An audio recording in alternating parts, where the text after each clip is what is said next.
Okay,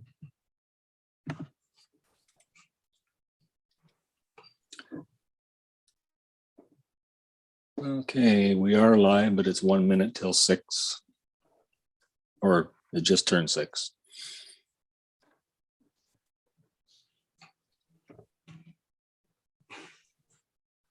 Okay, so welcome to tonight's regular meeting of council, Tuesday, November 23rd, 2021 at 6 p.m.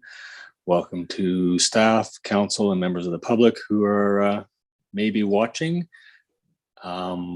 Just want to remind everybody that this meeting is being held virtually, electronically via council chambers located at 39 South Shore Road, and we are on the traditional unceded territories of the Subasit, translated meaning people of the lake, our local First Nation where we all live, work, and play together happily. So with that, I'd like to call this meeting to order and ask for any introduction of late items, please. Councillor McGonigal. Thank you. Under correspondence, action items number 3, if I could add an email to mayor and council from a property owner.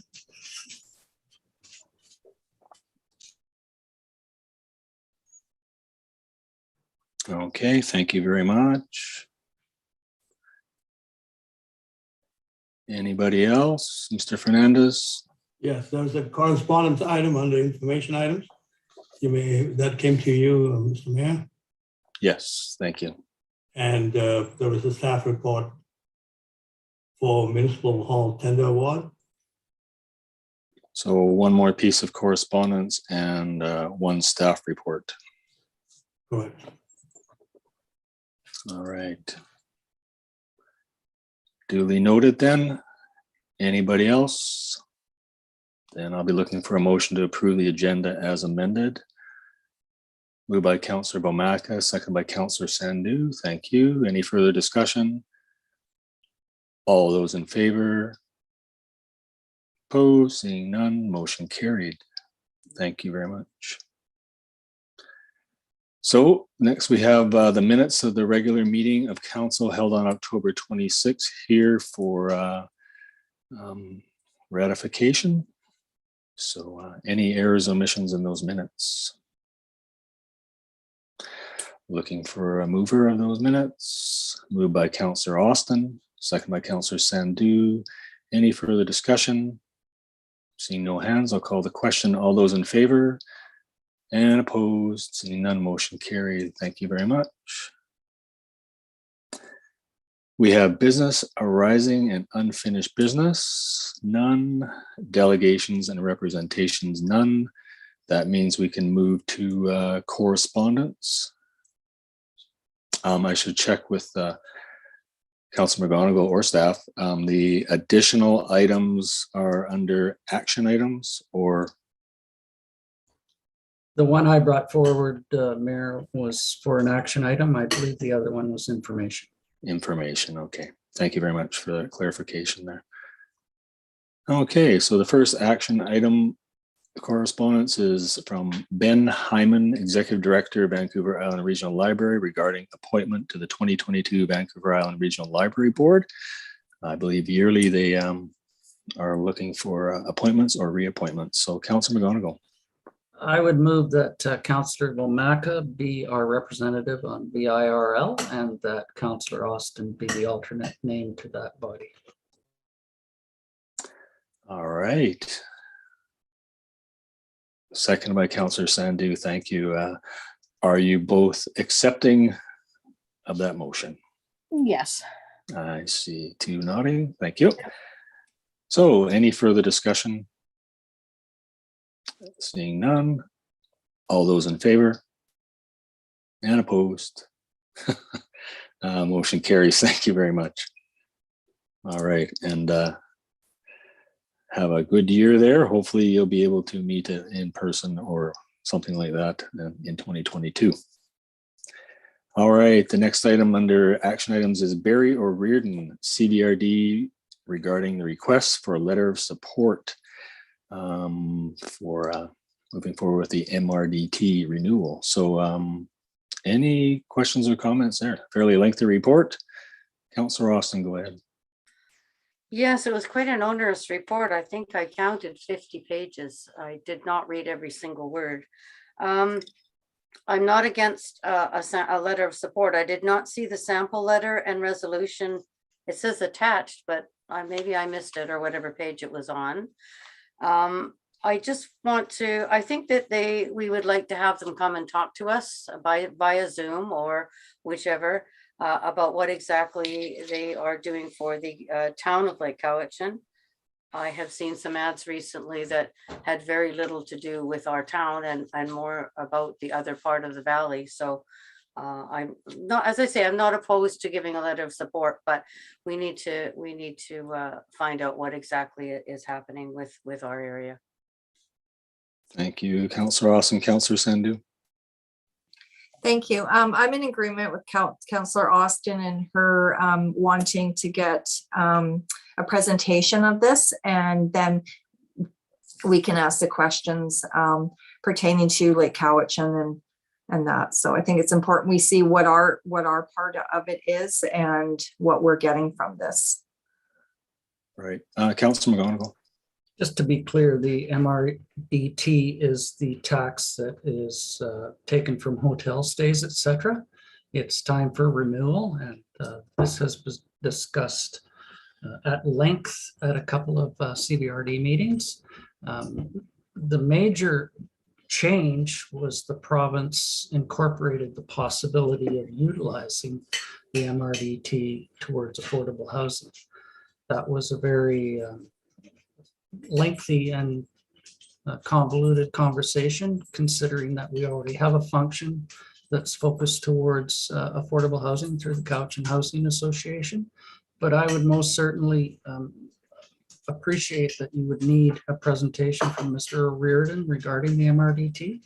And there are very few facilities within Lake Cowichan that do facilitate the MRDT. There would be 2 or 3 that accommodate that.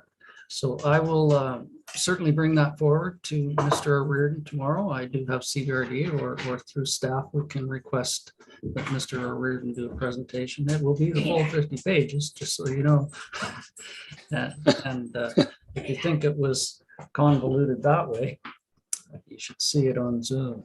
But no, seriously, I think it's important that we all have the same information. So maybe staff could move forward with a request for Mr. O'Riordan to make that presentation.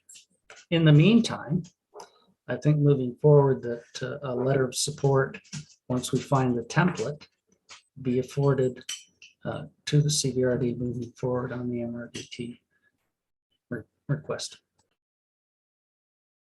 Thank you very much for your comments.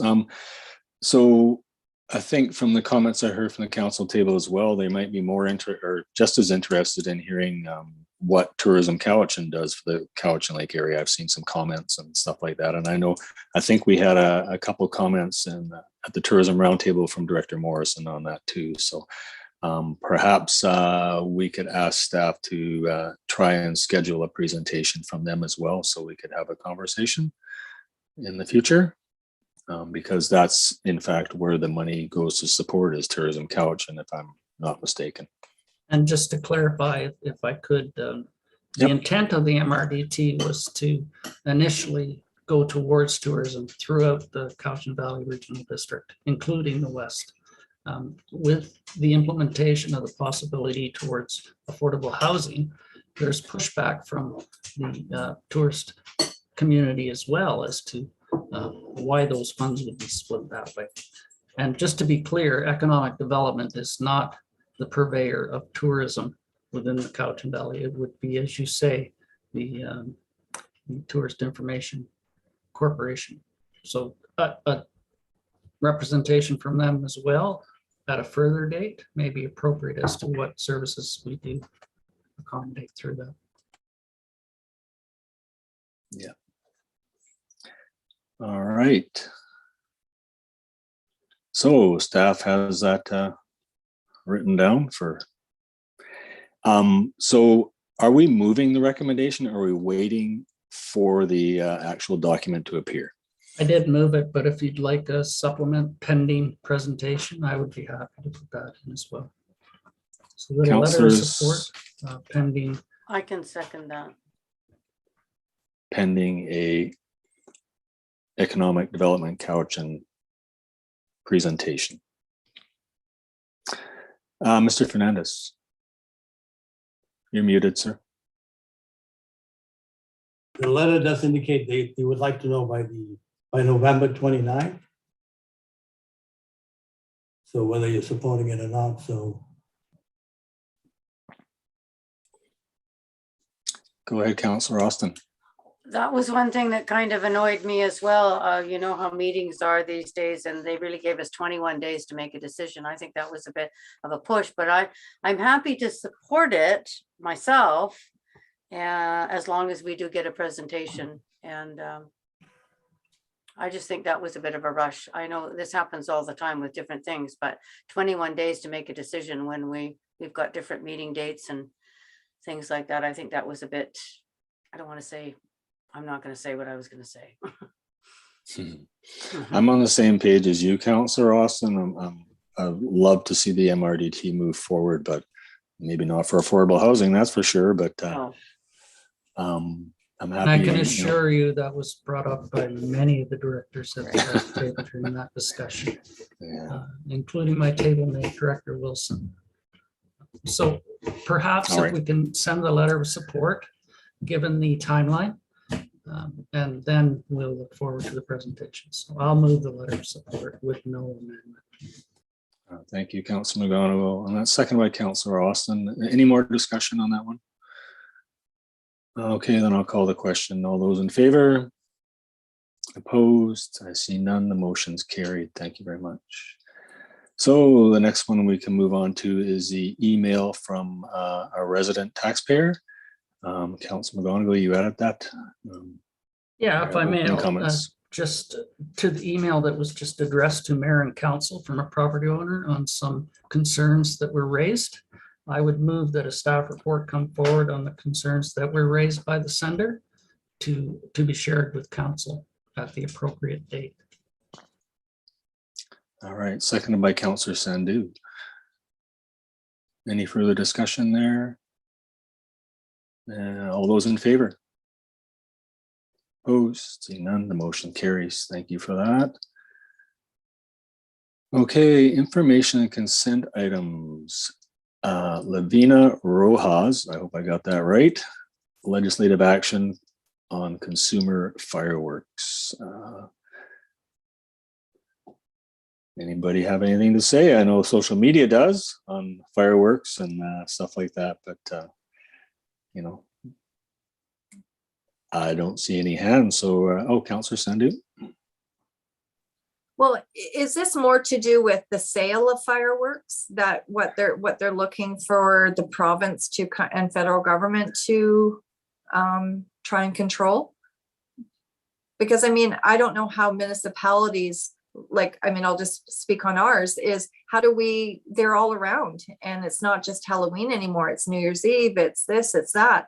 So, you know, we don't have the resources to be looking for these people that are letting them off. And it is putting our animals in distress. There's no question of that. Yeah. So the letter says basically restricting their use by the general public would go a long way to protecting all members of your communities.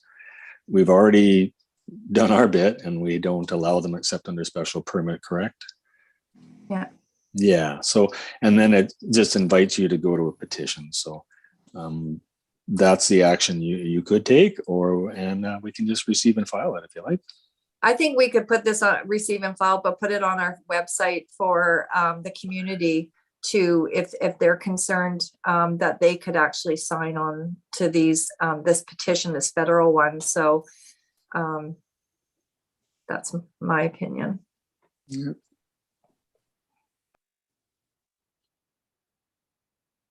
Okay, I just want to clarify that though. Is it right? Oh, Councillor Gomaka, sorry.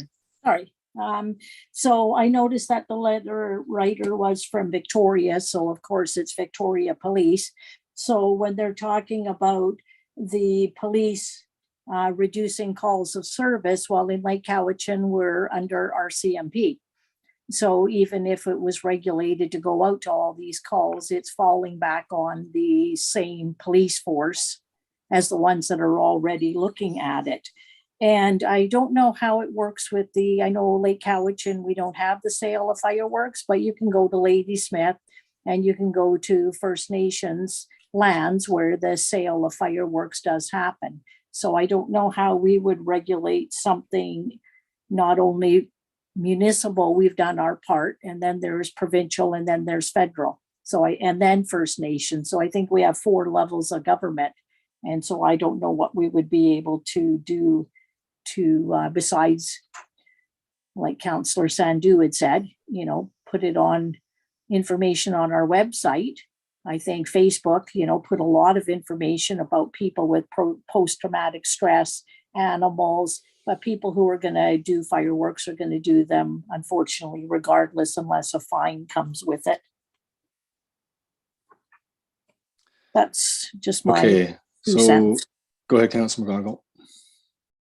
Sorry to interject, and this again was a very contentious issue at the regional district. There is a fireworks bylaw within the regional district that encompasses the majority of communities, including Ladysmith, which did sign on to the CBRD fireworks bylaw. We have our own fireworks bylaw, but the majority of the sales are not contained within the jurisdiction of the regional district, and therein lies the problem. And another problem is the capacity within bylaw to enforce said bylaws on fireworks displays. Ladysmith put forward a application for Ladysmith Days in August to try to put on a fireworks show because they do reside within the regional district. They were looking for an exemption from the bylaw and were denied. So that was one possible way to look forward to it. Without the capacity of bylaw for enforcement and fines, it will be a problem for many years. In Area H, Director Ben Martman received an email yesterday regarding the demise of a local's horse who had become so traumatized that it became colicky, and the veterinarian figured it was from the stress of fireworks. So it's a problem throughout the regional district, but again, the capacity of enforcement and bylaw control is the majority of the problem. Thank you. So I just wanted maybe to recommend to staff have a look at I haven't opened the petition, so I don't know if it's like really legit. But if it is, then perhaps we could do a social media share and put it on the town website under forums or something. Mr. Fernandez. Yeah, I'm just wondering if council's not all in favor of this, why are we promoting this on our website or even on our Facebook? I mean, it's just like, unless you've got a council motion that's saying that this should be put on Facebook or our website, then it shouldn't really be something that we should consider. And I think it's a private request here, and for council to act on a private request without a motion makes not a lot of sense. Can understand that reasoning, so I'll leave it there for members of council. Councilor McGonigal. But we're all free and clear to participate if we wish. And if you wish to share it on your own personal Facebook page, then feel free. I don't think that, aside from the bylaw that we currently have, that we are afforded much more authority, except for possible increasing of bylaw enforcement during those times in our own community. Other areas have different problems, but I will be looking at the petition. If I feel it's relevant, I may add my signatory to it, but at this time, I'm not positive. All right. Anybody else? So we will receive and file. Next, we have Tara Faganello, Assistant Deputy Minister, Ministry of Municipal Affairs, regarding the regional telephone meeting with Minister Josie Osborne and UBCM President Lori Ann Rodenberg. There for your pleasure. I did report on that phone meeting last month, but there you have the document in front with a couple summaries as well that I didn't report on. So it's there for your perusal. Any questions or comments there? Then we can move along to Bill Dingwall, Mayor of the City of Pitt Meadows, regarding unfair taxation benefiting railway and industrial operations. Receive and file. All right, thank you very much. Okay, then that can move us along to reports now, and the council committee reports. Your Worship, there was a letter that came to you. Oh, right, sorry. Blup. I knew I was going to do that. So also the letter correspondence, information regarding the transfer of Crown land to our local First Nation. It's there, and I'm hoping you had time to read it. If not, I'm sure we could put it down the road at Finance Admin or something if you wanted more time to digest that. But it's just looking for any comments or concerns that we may want to forward to the province on that. Councillor McGonigal. I think it's pretty self-explanatory. It's Crown land, and as such would be entitled to the local First Nation for their usage. I appraise them for expanding their opportunities and look forward to what may come within this block. As it said, it's an interim treaty agreement, so it's not finalized yet. They are certainly in the continuation of negotiations to come to a final resolution for treaty. And when that does come, those interim agreements will reside within that. All right. So there you have it. And I hope they are in the end successful. They're building a nice community over there, and that'll make a nice addition to what they already have as far as property. Tie in quite nicely. Okay, no further comments on that one. Okay, then now we can move down to council and committee reports. And the first report is Finance and Administration from November 9th, 2021. Councilor McGonigal. Thank you, Mayor Day. I would like to move the minutes of the Finance and Administration meeting held and transmitted electronically by the council chambers on November 9th, 2021, with the following recommendations. That the renewal of property insurance from Aon Reed Stenhouse be recommended for payment to a maximum of $85,000. That the committee recommend approval of the Lake Cowichan Fire Department's incident report in the amount of $9,067 for September 2021. And then it be recommended that the contract to undertake a review of development cost charges for the town of Lake Cowichan be awarded to Urban Systems for the quoted bid of $38,828, with the town being responsible for any ancillary costs for additional work it may require of a successful bidder. With that, I would move those minutes. All right, thank you. Seconded by Councillor Austin. Any discussion on those minutes? I see no hands, and I'll call the question. All those in favor? And opposed? Seeing none, motion carried. Thank you. Next, we have the Public Works and Environmental Services Committee meeting from November 16th, 2021. Councillor Vomaka. Thank you. I'd like to move the minutes of the Public Works and Environmental Services Committee meeting held and transmitted electronically via council chambers located at 939 South Shore Road, Lake Cowichan, on Tuesday, November the 16th, with the following recommendations. Oh, where are we? Oops, there we go.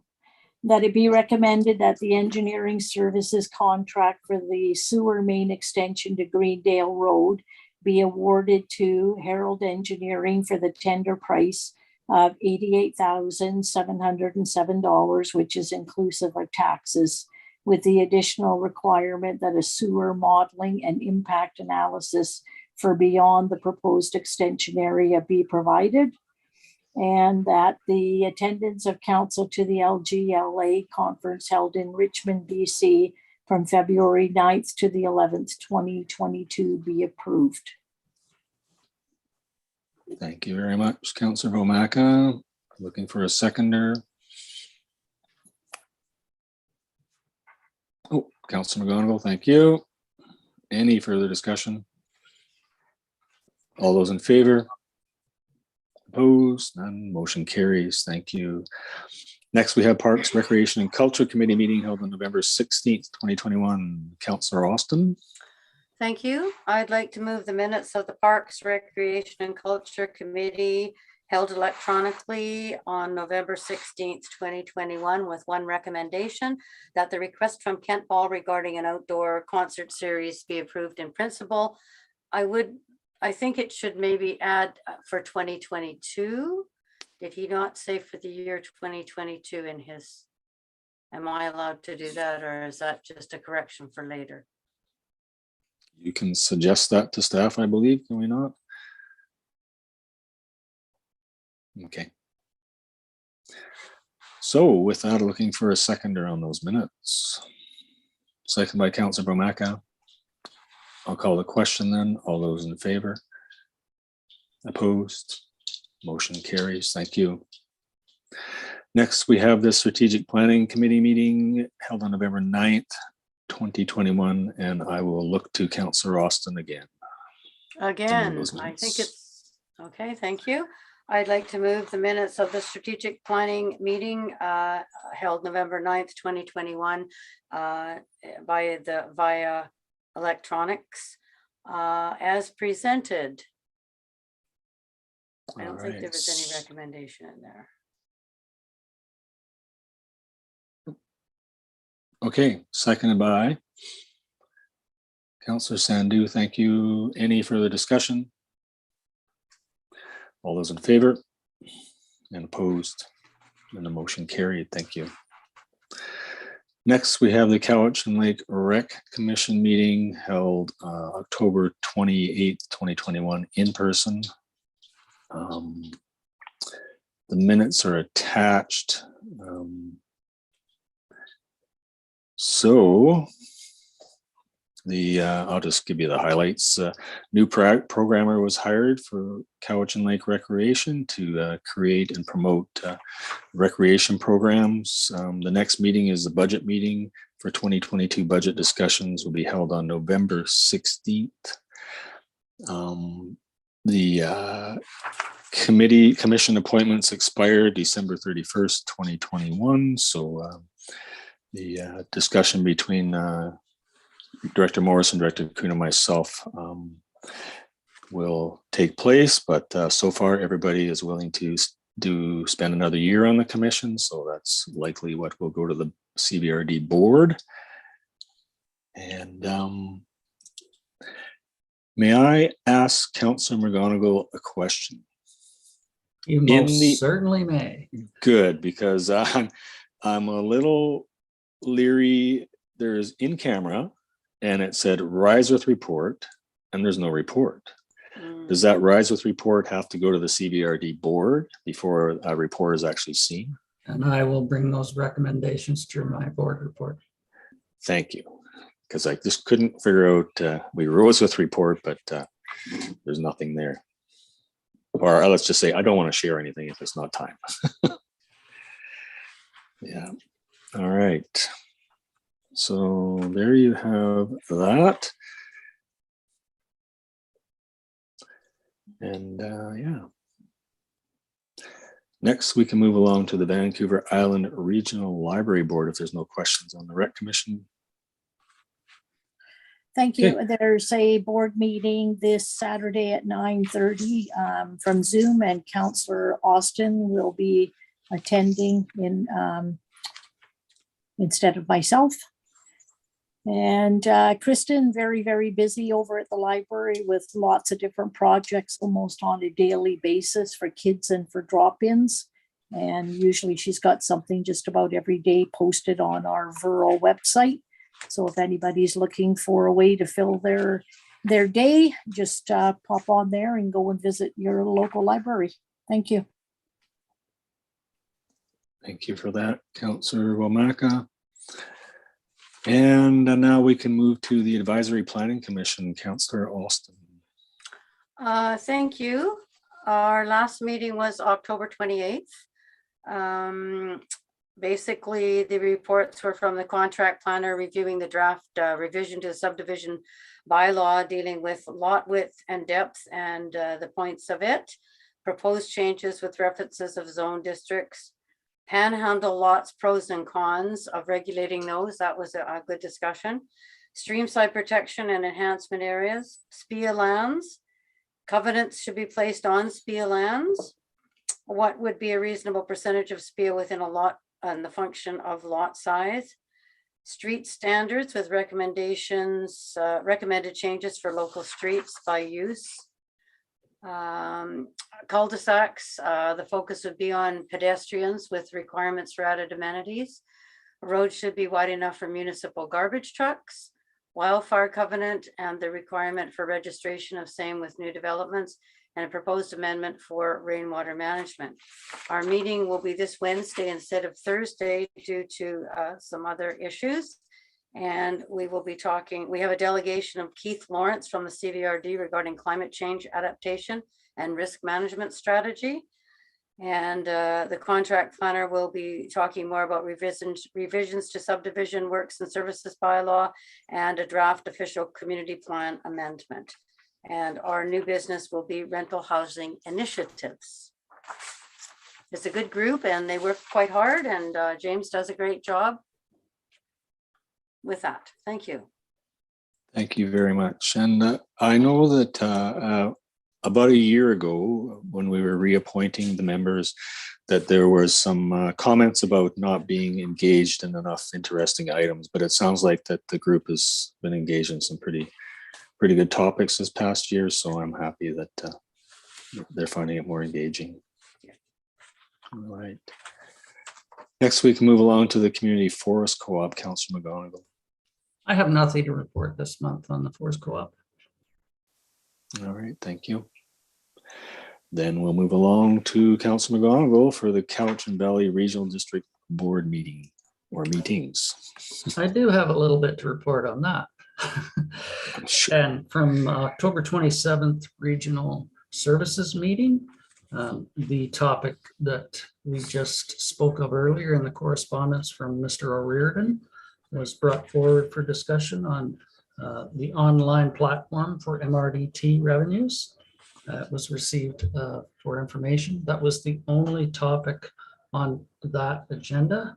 So bear with me, I'll get into the board meeting and go from there. Difficult moving on one. So on the board meeting of November 10th of this year, there was a verbal report from the corporate officer on the election procedures. It was the election time for chair and vice chair for the regional district. There were 3 nominations for chair, 4 actually. Director Sebring was nominated and accepted. Director Yanni DiNardo was nominated and accepted. Director Acton was also nominated and accepted. Director Morrison was nominated but declined with thanks. So there was election process moving forward on the 3 remaining directors for chair. There was no candidate that received the majority of the vote. So the bottom person was dropped, which was Director Sebring. That left Director Acton and Director Yanni DiNardo to move forward on the position of chair. So Director Yanni DiNardo is the new chair of Cowichan Valley Regional District for this upcoming year. Then the election for vice chair was brought forward. Again, 3 nominations. Director Sebring was nominated and accepted. Director Acton again was nominated and accepted. The previous vice chair, Director Salmon, was nominated but declined the nomination with thanks. In the subsequent election, Director Acton was voted in as the vice chair. So Director Yanni DiNardo as your chair and Director Acton as the vice chair for the remainder of this term. We also looked for appointments of the Vancouver Island Regional Library as it's that time of year. Director Wilson would be the CBRD's representative on that board, and Director Smith is the alternate. So there was reports and recommendations coming from the Lake Cowichan Recreation, and as you stated, it has to go to the board for final approval before it can be reported on, as there is some financial indications that have to be voted on by the board. And I will read them out for you. It was moved and seconded that preferential use of the storage room across the corridor from dressing rooms 2 and 4 be for the Lake Cowichan Kraken Hockey Club to store their equipment be approved. That the Lake Cowichan Kraken Hockey Club's request for additional work to be done for the necessary wiring, power connections, and conduit to the Cowichan Lake Sports Arena standards for televisions for a cost up to $12,000, funded by the 2021 CLR budget. Cowichan Lake Recreation, so are we always talking acronyms, don't we? Be approved. For the Lake Cowichan Kraken Hockey Club's request to construct a VIP suite that does not compromise the functionality of a movable stage for a cost up to $4,000 be approved. And that the fees invoiced to Lake Cowichan Kraken Club were a portion of the cost to install arena advertising boards inside the arena and the cost of materials for building stalls in dressing rooms 2 and 4 be waived. Also, there was recommendations coming forward from the electoral area services, mostly on drainages, etc., within electoral areas. And of course, being land matters, municipal directors do not participate in that. There was a soil deposit permit being issued. It ticked all the boxes within the bylaws, so it was approved. The harmonized bylaw for the amendment of the harmonized OCPs within the regional district was also approved. Development variants in certain areas were also put forward in that one. Also, an application to the Provincial Infrastructure Planning Grant to assist with the funding of a Cowichan Community Center roof assessment be approved. And an amendment to the license of occupation agreement for the Island Health Vaccine Clinic at Community Center be approved. That's looking forward to booster shots and the capacity to move into a large facility to accommodate that. Also, from economic development, there was an application to Community Economic Development Phase 3 program to support intergovernmental collaboration between the CBRD and the Malahat Nation. Director Salmon was appointed to represent the CBRD in that application process.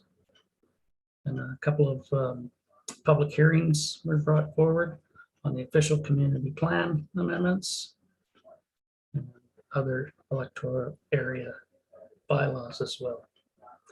With that, those are the minutes of those 2 meetings.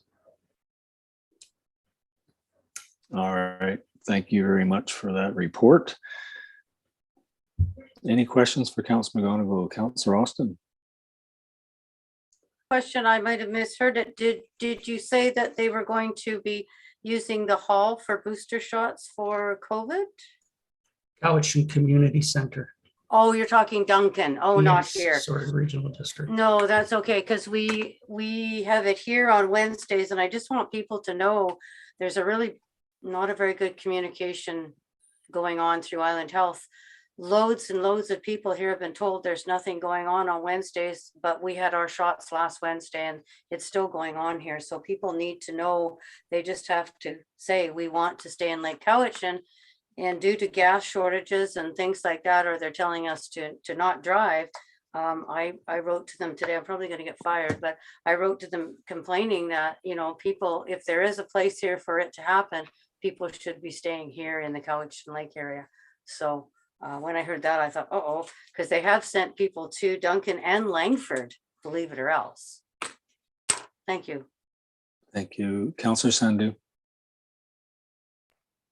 I know what Councillor Austin was saying, it's not part of the discussion, but I think this council should send a letter to Island Health asking specifically if they are confirming that they are going to have a space and time of the week that people can book for the booster shot here. I think we need proper clarification. I think if a letter comes from council to Island Health, then maybe we'll get a factual response.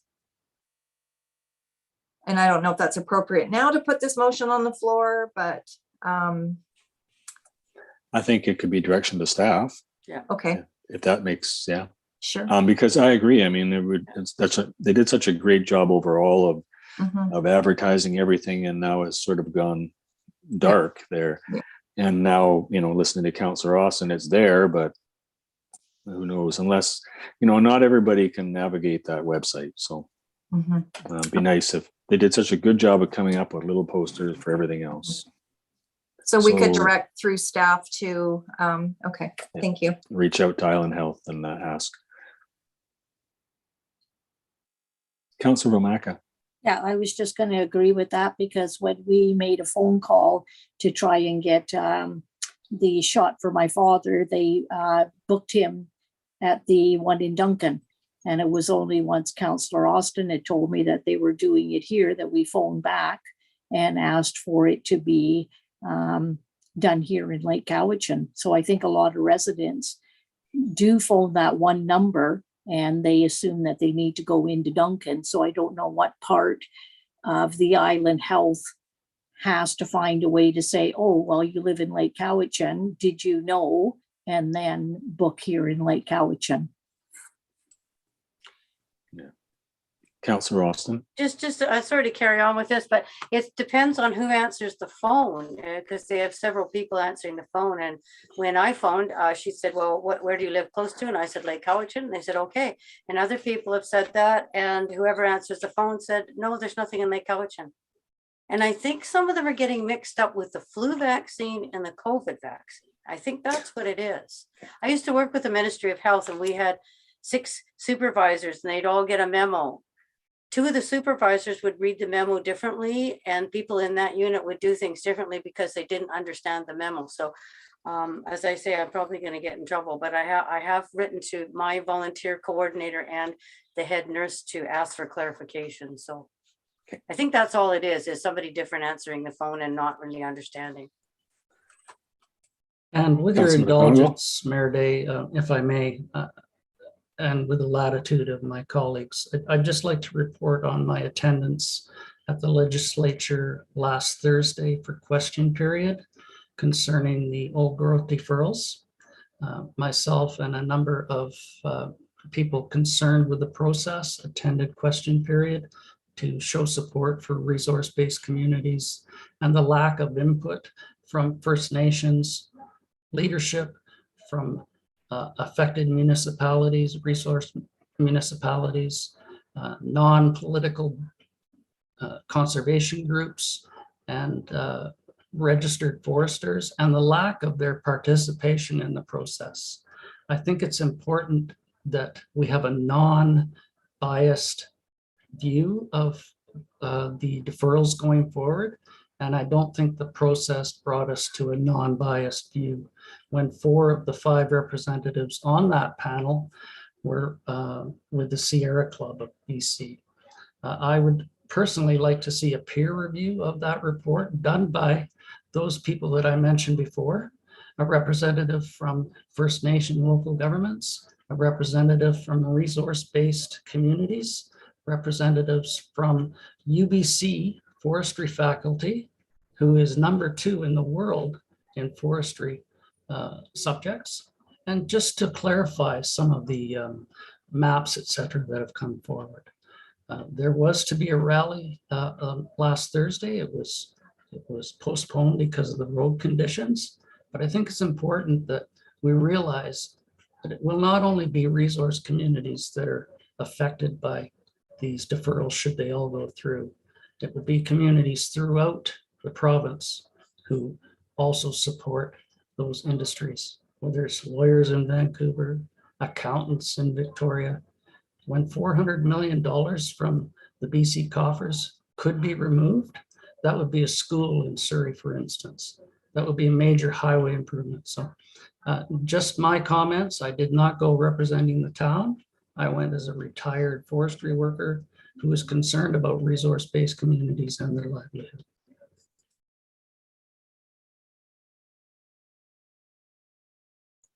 And I thank you for indulging.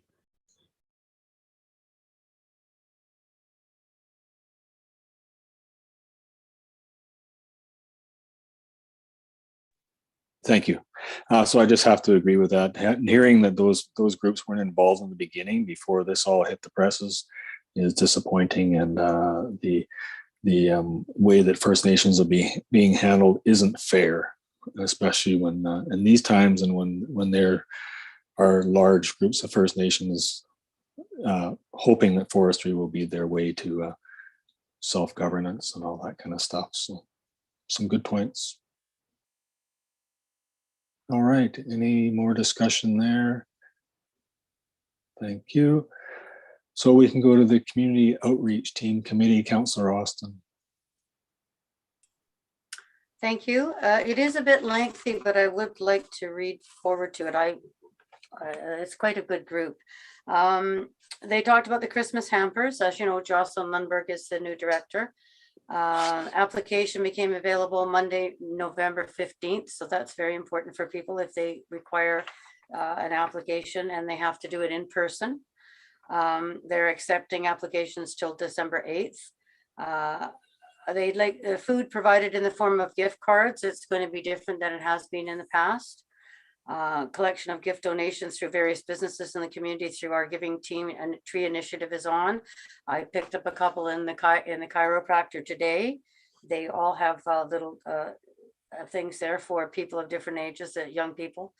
Toy drive hosted through the fire department is December 3rd and 4th at Country Grocer. That's a really important one, with possibly a pancake breakfast. They weren't quite sure about that. They have hired a new community navigator who's will be starting November 29th. This role helps to support community of precariously housed individuals, as well as the homeless population within the community. Funding is through the United Way Reaching Home Division, and they will provide advocacy and support services to those in need. The soup kitchen, I'm really pleased to talk about this. The new location, they will be moving services to the Christian Fellowship at King George Avenue or Street, pardon me. The food will be made at the kitchen in community services and will be taken there. Tentatively scheduled Mondays from 12 to 2 and Thursdays from 12 to 2. And they were quite excited about that too, because they said sometimes when people are looking for some of the precariously housed people here, they know that that's where they'll be during those 4 hours during the week at some point. We saw Terry had shown us how they had, the Pastor Terry had shown us how they had put a new floor in the back room, and they're working towards getting that back parking lot paved so they can do some things outside as well when they get that done. Amanda Sawatsky is a counselor. She does the youth program drop-in, preteens 4 to 7 Tuesdays, and teens grade 8 to 12. She does the lunch bunch. They do it at LCS on Wednesday and Paulson on Monday. And one of their counselors will be assisting with the Rainbow Tea Club, which runs at LCS from grade 6 up at lunch times. They do a lot for the children in both the schools, and I think it's really important. Caseloads are inundated with requests right now, trying to accommodate the need with a growing community. Carolyn from Public Health mentioned the COVID clinic available in town every Wednesday. Booking 1-833-838-2323. There's also a question line, a COVID test line, and approximately 40 people per day with lots of doses have been administered. So they have been administered on Wednesdays. I'm not sure And they're going to run through until Christmas. I just got that information today. And maybe start up again in January.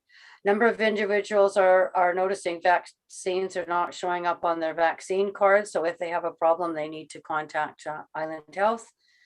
Shiloh Miller, one of our local nurses, does a youth clinic Wednesday afternoons where the youth come in and talk about various issues that they may need a nurse for. And she's getting back into the schools to complete immunizations, currently working on grade 6s and up. They're working towards reinstating prenatal classes, breastfeeding clinics. Flu shots are available for children 5 and under and their households or caregivers, Monday afternoons. Alethea Clark is the employment person. She works with Work BC. They're getting numerous individuals with temporary positions and alleviating the strain upon them during this time. A good deal of new clients coming into the office now that CERB has ended. Kyle LaBerge is the new coordinator for the Cowichan Lake Recreation Commission. I met with him last Wednesday. Really excited to have him there. I told him he had to teach my class when I'm not available. Not sure if he wants to do that, but we're going to see what happens. He's actually from Esquimalt. We had a lot in common with some of the places he grew up where I did as well. He's going to do some great work. He's been to every community so far. He talked about Winter Wonderland, which is December 23rd, $5 per person, $18 per family. This has been an annual event for many years. And they are checking at vaccines for everyone 12 and over. And the Yuba Craft Fair is this Saturday, which I hope to get out to later on after the Vancouver Island Regional Library. There's no vaccine check, but again, they like people to follow the protocols. And I think that's almost it. I mentioned a few things that we had done that you know about, and our next meeting will be January 20th at 9 a.m. Another Zoom meeting. We'll continue to Zoom until further notice. It's a really great group. I really love going to that one. Thank you very much. Lots of good information there, Councillor Austin. Any questions for Councillor Austin there? Okay. Next, we can move along then to our couch and Councillor Sandhu. Thank you very much. We held our meeting on November 4th. Our Cowichan celebrated 10 years of meetings, this past meeting. And I felt this meeting was very, very inspiring and emotional and profound. They say that it takes a village. The term "it takes a village" was never more evident than at this meeting. And we had presentations and discussions with Cowichan Green Community, Cowichan Valley Basket Society, Nourish Cowichan and Starfish Program, and Meals on the Ground. So it's all local groups. And one that really got to me was the Meals on the Ground. It's a small group of community people that hold and make a dinner Monday, Wednesday, Fridays at the United Church in Duncan. And the costs, they cover the cost of the food, their time. The United Church donates this facility. And during COVID, they were actually serving the meals out of their trunks. They were going around Cowichan Valley, different areas, and feeding families. So that was very inspiring. And this is just a phenomenal organization. It really is. And I'm grateful to be appointed to represent the town on this. So our next meeting is January 13th, 2022. Thank you very much, Councillor Sandhu. That's a great report. I can certainly understand it's very overwhelming when you get involved with that group and find out how many people are doing things just out of the goodness of their heart. There's so much of it. Absolutely. Yeah, Yep. Not just there, out here as well too. Absolutely. But it's amazing. It is. Yep. All right, so we can move along to a different subject with you, and we'll go to the Cowichan Watershed Board report. Thank you. So we don't have the Watershed Board meeting until next Monday, November 29th, but tomorrow I have the Cowichan Watershed Society meeting at 2 p.m. Okay. Thank you. And so, yeah, and anything on that, it's in camera. So if there's, I'll bring a report to our next in camera because there's just items on there that can't be discussed openly. So if you have any questions, I'll bring a report and then we can kind of talk about things a little further. All right. So if you can submit that for next in camera, that'd be great. If you have anything to share, for sure. Yeah. Yeah, interesting stuff going on in the watershed, that's for sure. All right. So we can move along then if there's no questions for Councillor Sandhu. To staff reports, and we have 2 reports, the original and 1 added. So the CAO regarding development permit application, development variance permit for Lot 1 District, Lot 48, Plan EPP 107675. PID 031-401244, Mr. Fernandez.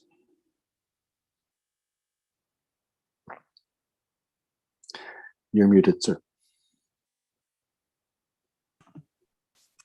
Kurt Beltran, one of the owners of the property, would like to speak to this application, to this staff report.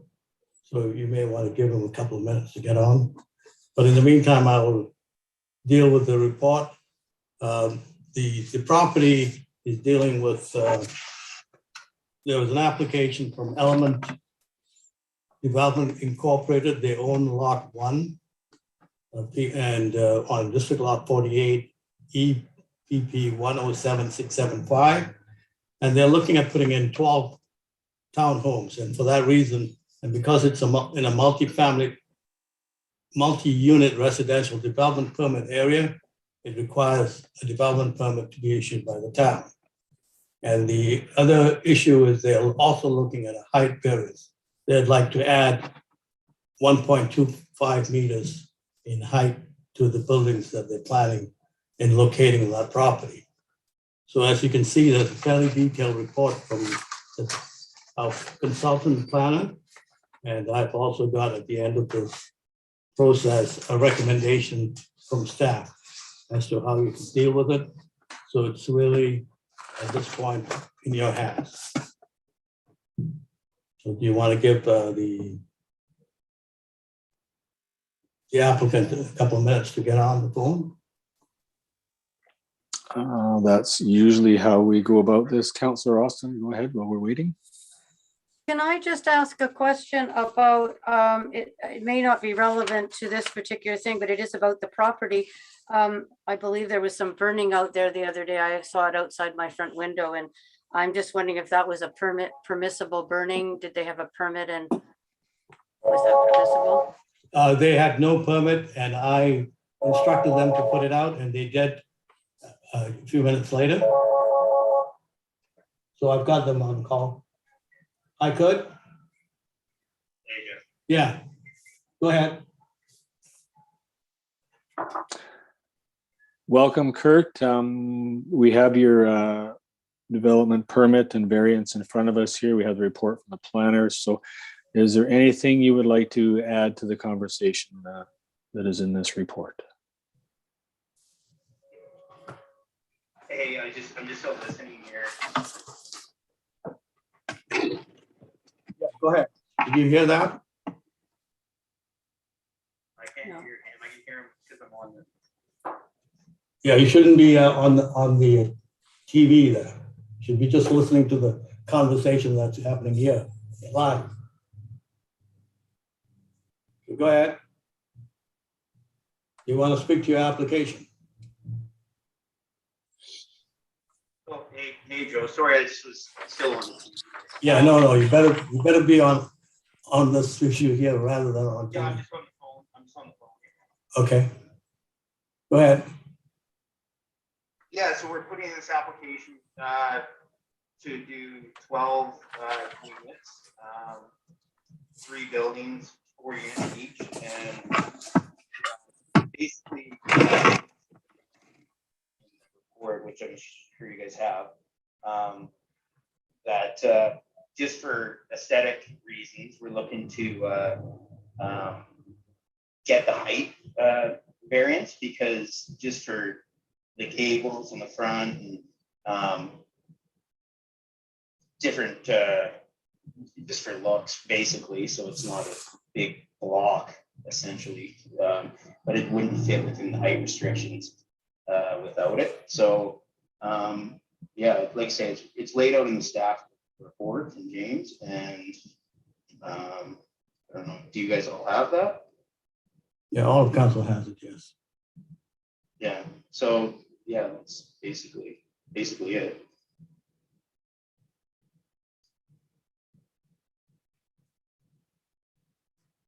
Mute. Getting as bad as Joe. So, Councilor McGonigal, you have a question or a comment for Kurt? I do have a question, if I may. First of all, thank you for joining us tonight. In the application request, it talks about the official community plan and the opportunity for affordable rental housing. Would this be fee simple or rental opportunities, or what is the intent of the units? The attending units, they're going to be sold as strata units, but essentially, someone could potentially buy the unit and use the garage and rent the upstairs,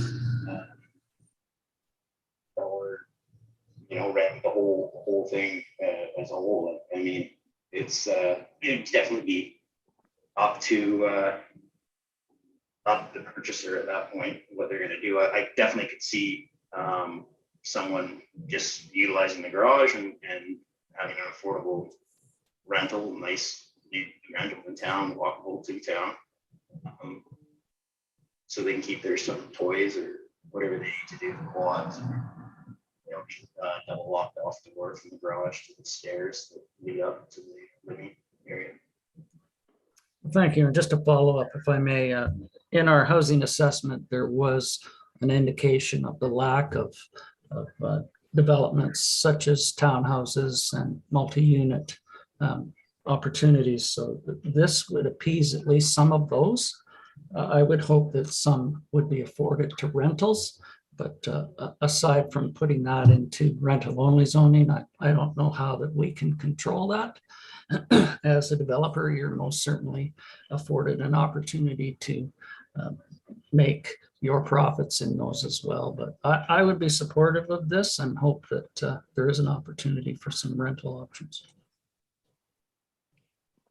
Thank you very much. Thank you. Okay, any other members of council with questions? Councilor Bomaka.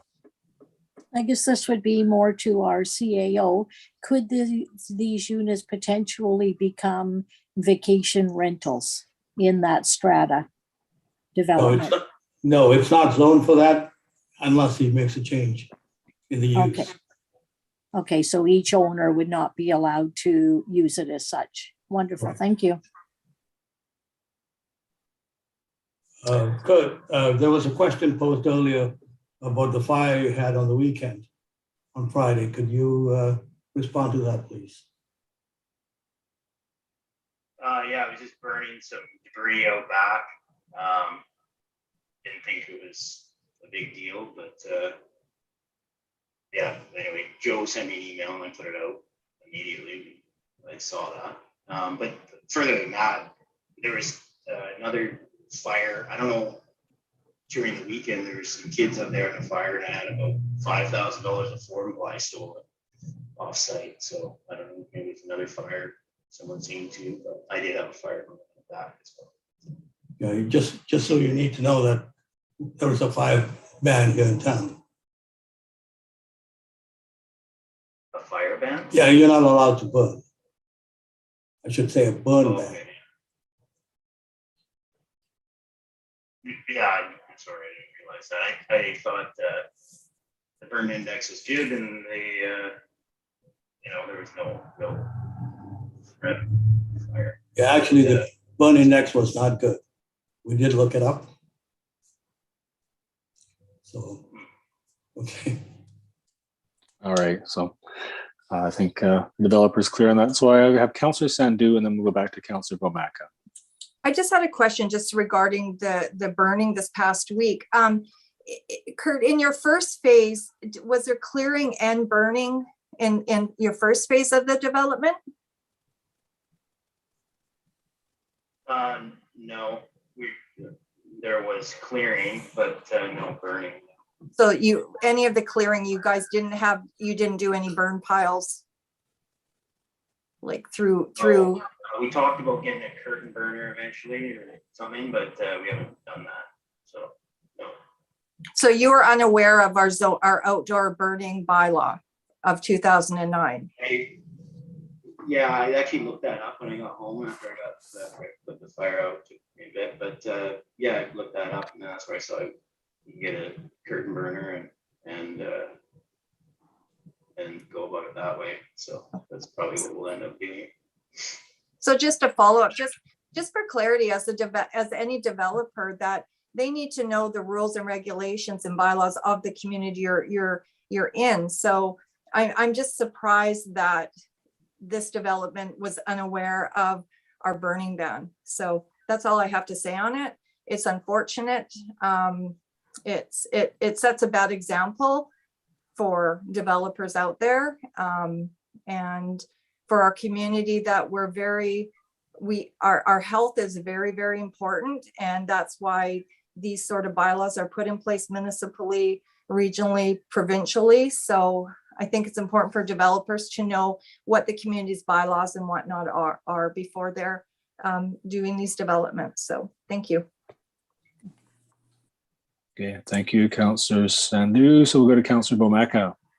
Yeah, I was just going to say maybe this would be a time as a gentle reminder on our town Facebook page to let people know, because many residents are under the assumption that as soon as the fire, what would you call it, the fire ban that you see outside of town, the sign is down, that allows you to have a backyard, weenie roast, etc. So I think if we continue to let people know that it's a burning ban that's year round, then that would be would probably avert some of these situations too.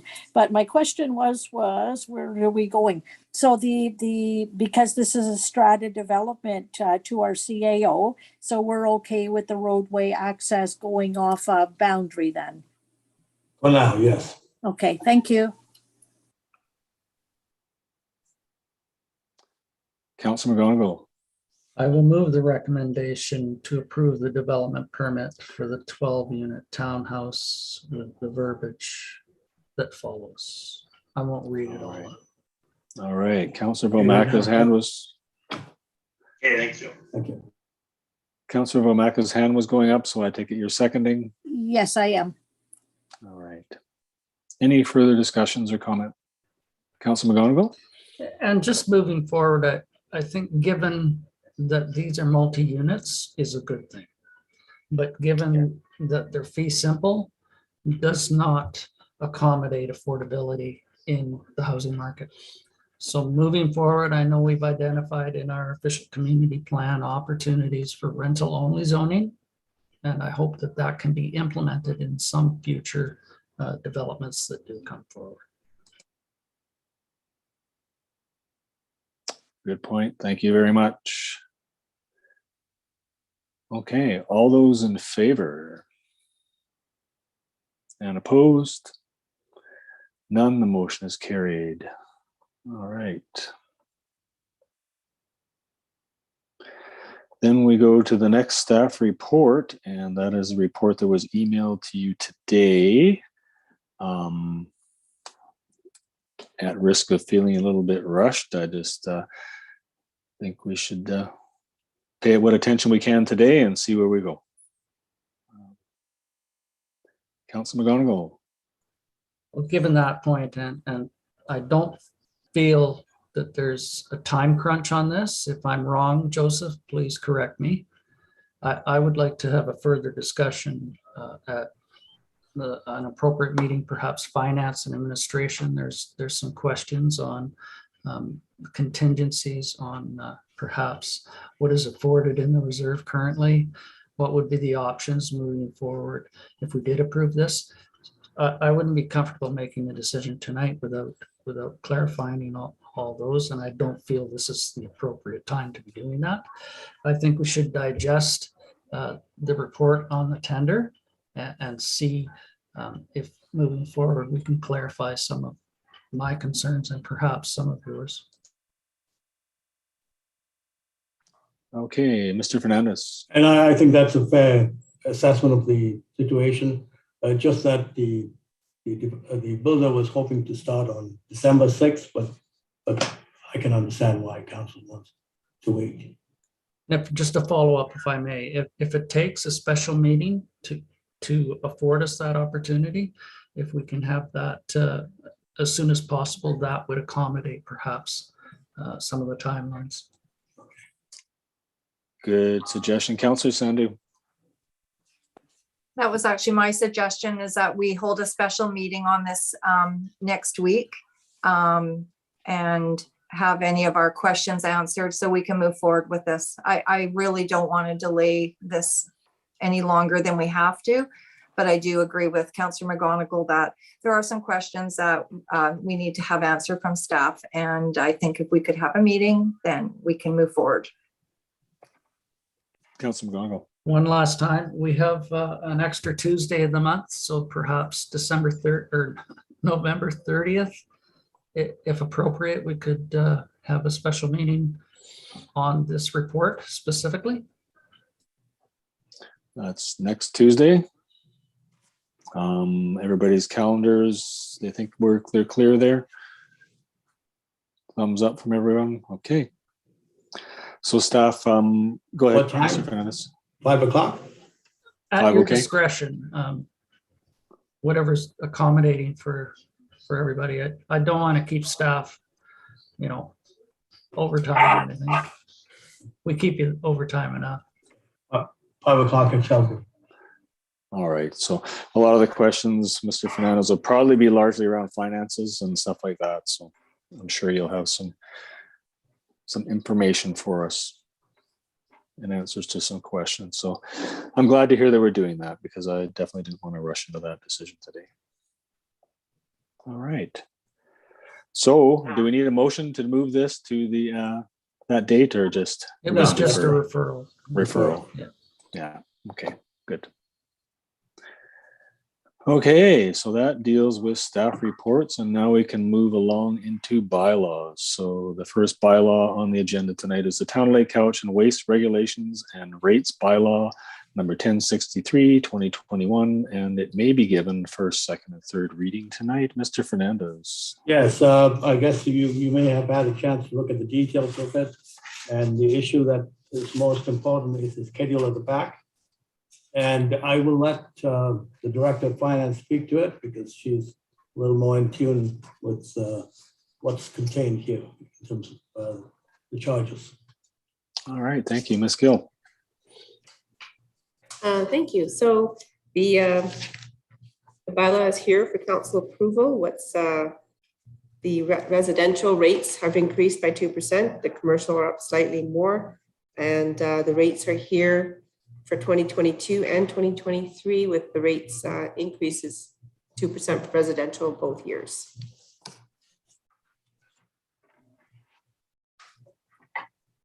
Thank you for that. Are there any questions for Ms. Gill? Councilor McGonigal? I'll move it with a question if I have a second. Thank you. Move, second by Councilor Austin. Second and third. And Yeah, for careful how many first, hands second, go up. third. People think we're approving it. Anyway, so thank you for all the hands. But anyways, I saw Carol or Councilor Austin's first. So with a comment or question? Yeah, please, with a follow-up. Given it's a 2% increase and the forecast for this year is 4.7% increase in the cost of living, I think that's well within the range. We had talked about this earlier, about keeping it within 2% moving forward, and I'm glad to see you did that. Thank you very much. Any more questions or comments? All right, then I'll call the question on first, second, and third reading of the bylaw 1063, 2021. Move. All those in favor? And opposed? None, motion carried. Thank you. Next bylaw, Town Lake Couch and Water Regulations Rates Bylaw 1064-2021 also may be given first, second, and third readings. Mr. Fernandez. Yeah, and basically it's here for first, second, and third readings. And the Schedule A is what should be more of interest to council. And I'll let the Director of Finance speak to that. Ms. Gill. So the 3 years are here for the water rates, 2022, 2023, and 2024. Please note that 2022 rates have already been passed. It is the 2023 and 2024 that are showing increases of 4% in both years, 2023 and 2024. The fire hydrant service fees are up $25 a year, from 200 to 225 and then 250. The water charge for 6 months of use is going up $5 a year.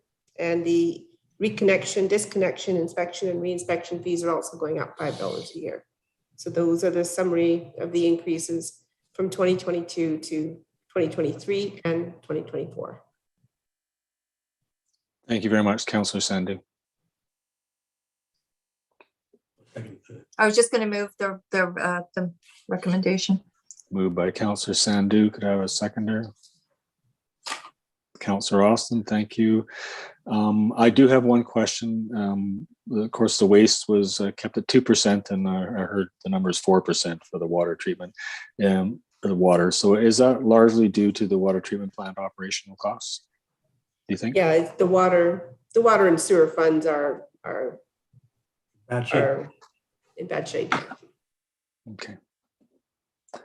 Thank you. Any further comments? Then I'll call the question. All those in favor? And opposed? None. The motion's carried. Thank you. And we'll go to C now. Town Lake Couch and Sewer Regulations Rates Bylaw number 1065-2021 may be given first, second, and third readings.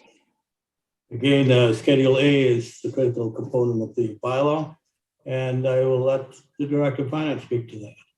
Ms. Gill. Okay, so this bylaw is the same as the water bylaw. The 2022 rates are already as were previously passed. The 2023 and the 2024, this increase is of 4% and 4%. And below, the inspection and reinspection fees are going up by $5 per year.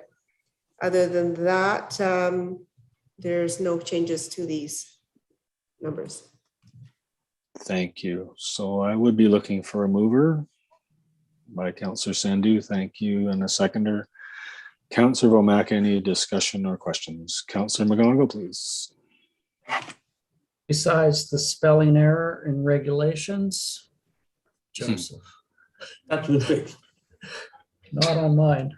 Not just. But anyways, your comment about the depletion of the water fund and the sewer fund, I think, gives credit to the infrastructure improvements that we have been able to do on one hand, but also is problematic moving forward to accommodate those reserves being brought back up.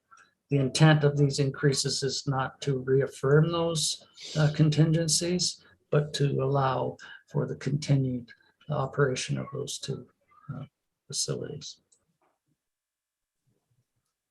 All right, thank you. I will call the question then. All those in favor of first, second, and third reading? And opposed? None. Motion carried. All right, we can move to D now. Town of Lake Cowichan fees and charges for services bylaw 1066-2021 also may be given first, second, and third readings. Mr. Fernandez. Yeah, and the reference that you should be looking at is the Schedules A to E, and there are not a lot of changes, but I think the Director of Finance can speak to those. Ms. Gill. Yeah. Thank you. Yes. So Schedule A is the Lakeview Park campground fees, and those are increasing from the in-season site fees are increasing from 34 to 36 per night. The off-season and tenting fees are going from 24 to 25, and the power electrical fees is going from $10 to $11 per night on Schedule A. Schedule B, there's no changes. Schedule C, the tax certificates is increased from $20 to $21. Those are the ones commissioned through BC Online. Schedule D, there's various changes to the development permit fees. Most of them are up by $50. So the increases are to the subdivision, Form P, strata conversion, development permits, the temporary use permit, the development variance permit, the fire protection service. They're all up by $50 except for one. And those are the changes in that bylaw. All right, looking for a mover of first, second, and third reading. Moved by Councillor Sandu, second by Councillor Bomaka. Any questions or comments? Seeing none, I'll call the question. All those in favor and opposed? None, motion carried. Thank you. Councillor McGonigal. So if I can just go back on the referral of the second staff report, just for clarification through you to the CAO, this would be an advertised meeting and we would have to advertise appropriately. Is that 2 days or what is the timeline for that? It's 2 days, yes. Okay, no, I'm just making sure that this will be an open meeting. It's not a closed session, so there is nothing in there that reside within that community charter. So 2 days notice and we will be meeting then? Yeah. Thank you very much. Thank you. All right, then we can move along to new business now. There is none. And then I can just go back to one other issue. If there's unanimous consent by council, then you don't need notice. Right. But we'll go through the process. Yes. Okay. I will move to the November 2021 Mayor's Report then.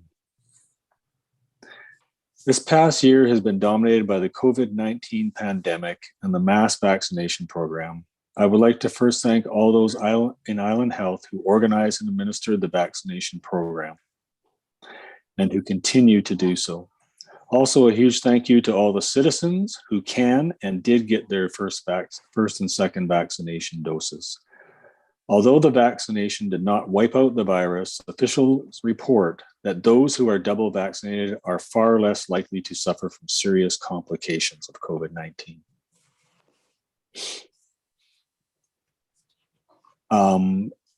If they came down with COVID-19 or the variants of. At this point, the virus is still spreading and work continues on administering third doses and the rollout of the vaccination program for younger children. It is due to the current success of the vaccinations that life has, for the most part, resumed to somewhat normal, or what we might like to refer to as new normal, when it comes to the workplace, events, and gatherings. Slowly, community events are coming back and we are able to gather together again. This is something I know I have missed the most. It is important for a community to be able to celebrate together from time to time and share conversations. Whether it to be an art show, a hockey game, a craft fair, or occasions like Remembrance Day, these are the things that bind a community. The month of November has been an interesting month when it comes to weather. Temperatures have been moderate, and we have had our share of wet weather. We are hearing new weather terms like weather bomb and atmospheric river describing extreme weather events. It is becoming harder to ignore the fact that climate change exists. I believe we are going to see many more aggressive initiatives from other levels of government, hoping to help curb the effect of climate change into the future. My thoughts go out to all those in the area and around the province who suffered hardships due to the flooding.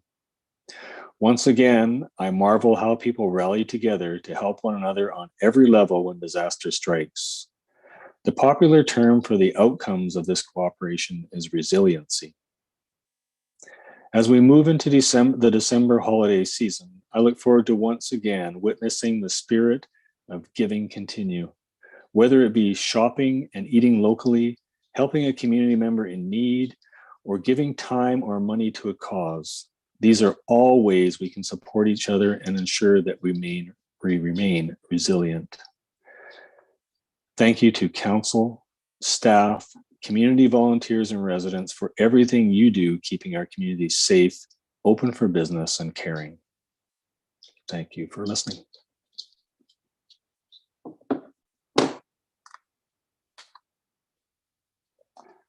All right, we had no notices of motions introduced. That means we can move to the ever famous question period, where we will pause for 3 minutes and allow people to dial in at 250-749-6681, extension 102, and you can ask a question on items pertinent on this agenda. Or you can email to general@lakecowichan.ca. Once again, the most efficient way is the telephone number, where you can call now at 250-749-6681, extension 102. And of course, if you can't get your email or telephone call in on time, staff is always there Monday to Friday to answer questions. All right, see you in 3 minutes, brings us to 7:28. Thank you.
All right, everyone, my device says it's 7:28.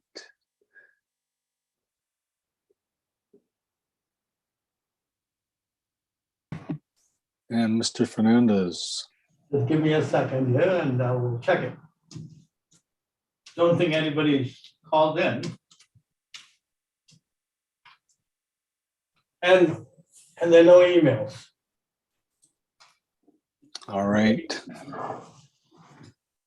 Thank you very much. So that ends the question period. Once again, anybody that's watching, please feel free to dial in or email questions at any time. Everybody got moved around. on the screen? Yours. Okay.